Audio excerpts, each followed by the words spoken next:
Hello dear, कैसे हो आप? आई होप कि आप बहुत अच्छे होंगे।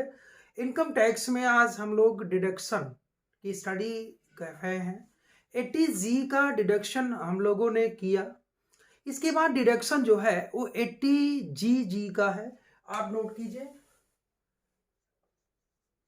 Deduction under section 80GG। पहली बात तो ये किस संबंध में है, आप इसे सबसे पहले तो नोट कर लें कि किस संबंध में है। तो for payment of house rent. अच्छा, कौन सा हाउस रेंट? रेसिडेंशियल हाउस क्या होना चाहिए? रेसिडेंशियल हाउस होना चाहिए। दूसरी चीज, ये किसे मिलेगा? तो टू एन इंडिविजुअल एसएसी को मिलेगा। किसे मिलेगा भाई? ये इंडिविजुअल एसएसी के लिए। अच्छा, कैसे इंडिविजुअल एसएसी? चलिए, पहली बात कि वो या तो भाई बिजनेसमैन है, अब बिजनेसमैन को no any other residential house at business place, यानी कि जहां पे वो वर्क कर रहा है ना, उसके बिजनेस प्लेस पर उसका कोई रेसिडेंशियल हाउस नहीं है। या सेकंड, कोई सैलराइज पर्सन है, यानी कि वेतन भोगी है, तो no any amount of HRA received from his oblique her employer, and साथ ही साथ no any house owned by him या हर, या हिम या her minor children or spouse, यानी उसके स्पाउस मतलब पति या पत्नी के पास किसी भी प्रकार का कोई मकान नहीं है, रेसिडेंशियल हाउस, उस प्लेस पर जहां पे वो जॉब कर रहा है। और मैं बता दूं, 10B के अकॉर्डिंग जब वो डिक्लेरेशन, क्या चीज, 10B के अकॉर्डिंग जब उनका डिक्लेरेशन जमा होगा, यानी declaration by 10B fulfilled by SAC that he oblique C कर लें have no any other house, यानी उनके पास उस कार्य क्षेत्र में जहां पर वो जॉब परफॉर्म कर रहे हैं वहां पे उनके पास कोई मकान नहीं है। एंड उसके बिजनेसमैन, अगर वो बिजनेसमैन है तो उस वर्क प्लेस पर कोई उनके पास रेजिडेंशियल हाउस नहीं है और वो अपने मकान का किराया देते हैं। साथ ही साथ अगर कोई वेतन भोगी है तो ये वो वेतन भोगी, आप इसको अच्छे से कॉपी कर लें डियर, आप इसको अच्छे से कॉपी कर लें, कर लिया होगा तो ये ध्यान दे कि एसएसी के पास कोई मकान उस वर्क प्लेस पे नहीं होना चाहिए। यदि वर्क प्लेस पे उनका कोई मकान है तो ये डायरेक्शन इनको 80GG का नहीं मिलेगा। दूसरी चीज कि ये पेमेंट ऑफ हाउस रेंट के संबंध में है, तो ये यदि आपने इसको कॉपी कर लिया होगा, इसके कुछ कंडीशंस जो मैंने बताए। पहली बात तो ये वेतन भोगी और गैर वेतन भोगी दोनों लोगों को मिलेगा, लेकिन हाँ, उनको अपने मकान अपने एम्प्लॉयर से हाउस रेंट अलाउंस नहीं मिलना चाहिए। दूसरी चीज, इनके स्पाउस या माइनर चिल्ड्रेन के पास भी इनका खुद का मकान नहीं होना चाहिए। और साथ ही साथ अगर ये इस बात का डिक्लेरेशन फॉर्म 10B के साथ करते हैं कि हाँ, मेरे पास कोई मकान नहीं है और हम रेंट चुकाते हैं, तो जाके ये डिडक्शन इनको मिलेगा डीएफ, तो जाके ये डिडक्शन इनको मिलेगा। तो चलिए ये डिडक्शन कैसे मिलता है, आप इस बात को नोट कर लें कि ये डिडक्शन कैसे मिलता है। लिखेंगे the list of following, the list of following will be deductible under section 80 GG। क्या इसमें से है, चलिए पहला लिखेंगे rent paid minus 10% of gross total income, rent paid minus 10% of gross total income. जी नोट कर लिया इसे, 10% माइनस ग्रॉस टोटल इनकम। इसको ये भी लिख सकते हैं, इसको ये भी लिख सकते हैं कि इनका जो कुल आय है, यानी GTI नहीं TI आप इसे लिखेंगे। इसको मैं बताता हूं कि कैसे निकलेगा ये। सेकेंड लिखेंगे 25% ऑफ इनका टोटल इनकम। ये जो टोटल इनकम आपने यहाँ पे लिखा है, आप इसको टोटल इनकम लिख लें। और थर्ड 5000 पर मंथ। इन तीनों में से, यानी ये फिगर और ये फिगर, इन तीनों में से जो भी कम होगा वो 80 GG के अकॉर्डिंग डिडक्टेबल होगा।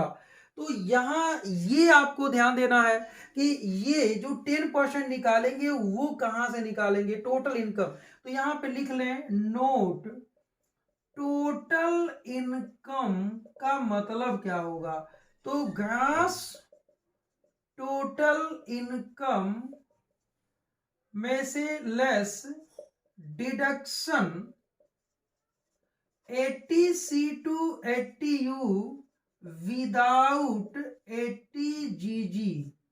यानी कि 80C से 80U तक के सभी डिडक्शन डिडक्ट कर लेंगे, पहला।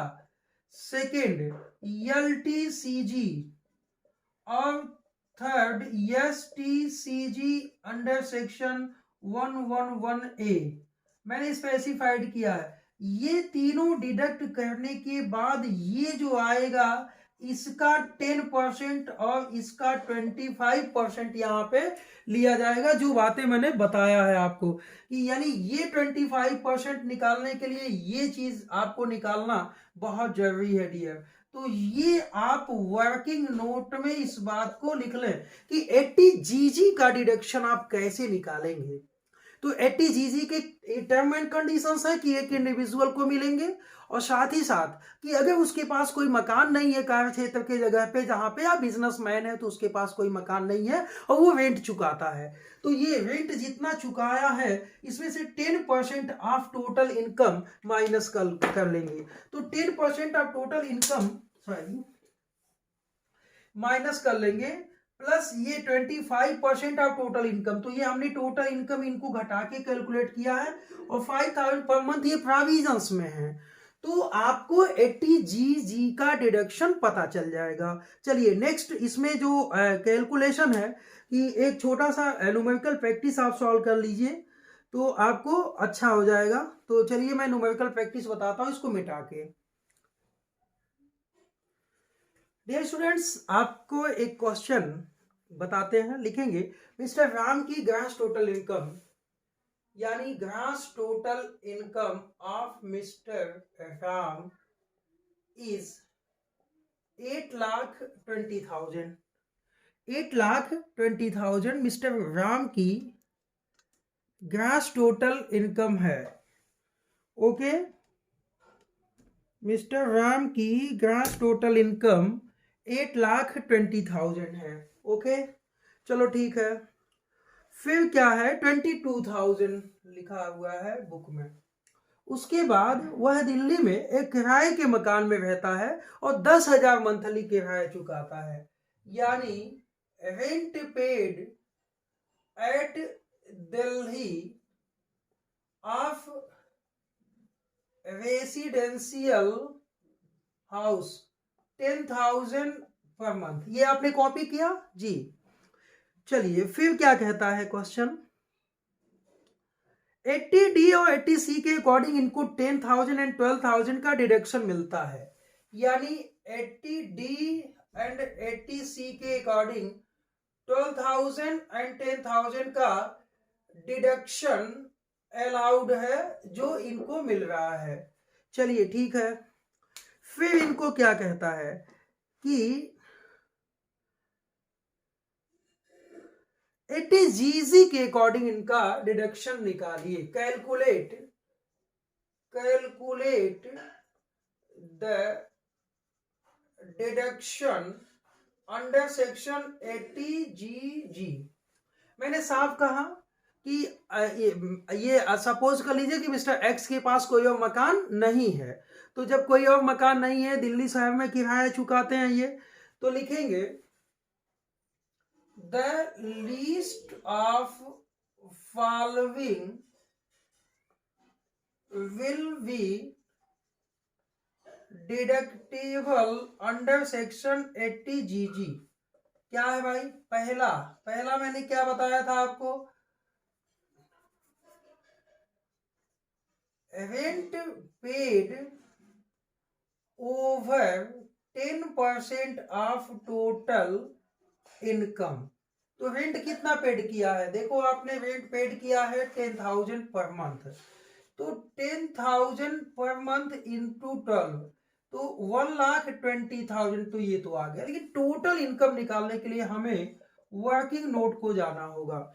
वर्किंग नोट पे जाने के लिए हमने आपसे क्या बताया कि इनका GTI यानी कि 8,22,000 लेस 80C से 80U तक के जितने भी डिडक्शन होंगे, बस विदाउट 80GG नहीं करना है। तो इसमें दो डिडक्शन इनको मिल रहे हैं इसके 22,000 के,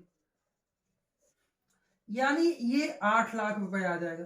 डियर स्टूडेंट्स, इस क्वेश्चन में LTCG और STCG 111A दोनों नहीं है, तो ये 8 लाख रुपए इनका TI आ गया। तो इसका 10% हम लेंगे तो ये आ जाएगा 80,000, और ये फिगर बन जाएगा इनका पहला 40,000 का। सेकेंड फिगर 25% ऑफ TI यानी टोटल इनकम का 25%, तो 8 लाख का 25% आई होप कि 2 लाख होगा। एंड थर्ड में मैंने क्या बताया अभी? 5,000 पर मंथ यानी कि 60,000। इन तीनों में जो सबसे कम है, यानी कि ये अमाउंट डिडक्शन मिलेगा अंडर सेक्शन 80GG के अकॉर्डिंग। ठीक है, 80GG के अकॉर्डिंग इन्हें ये अमाउंट डिडक्शन मिलेगा, यानी ये कह सकते हैं कि deduction of under section 80GG कितना? 40,000। इस क्वेश्चन के अंदर ये होगा, बाकी की ये दो डिडक्शन मिलेंगे ही। तो अगर इनका हमें TI निकालना हो तो GTI कितना है? 8,22,000 लेस 80C 80D और 80G। तो 80C 10,000 12,000 एंड 40,000, टोटल 40 से 10 50 10 60 2 62,000। तो घटा देंगे तो जस्ट अपोजिट 8 लाख 7 लाख 60,000 इनका टोटल इनकम निकल के आता है। ये 80GG का डिडक्शन है, और 80GG बहुत ही इंपॉर्टेंट रोल प्ले करता है कभी कभी आपके प्रैक्टिकल क्वेश्चन के लिए। तो आई होप कि ये 80GG का डिडक्शन आपको बहुत अच्छे ढंग से समझ में आया। Okay, thank you.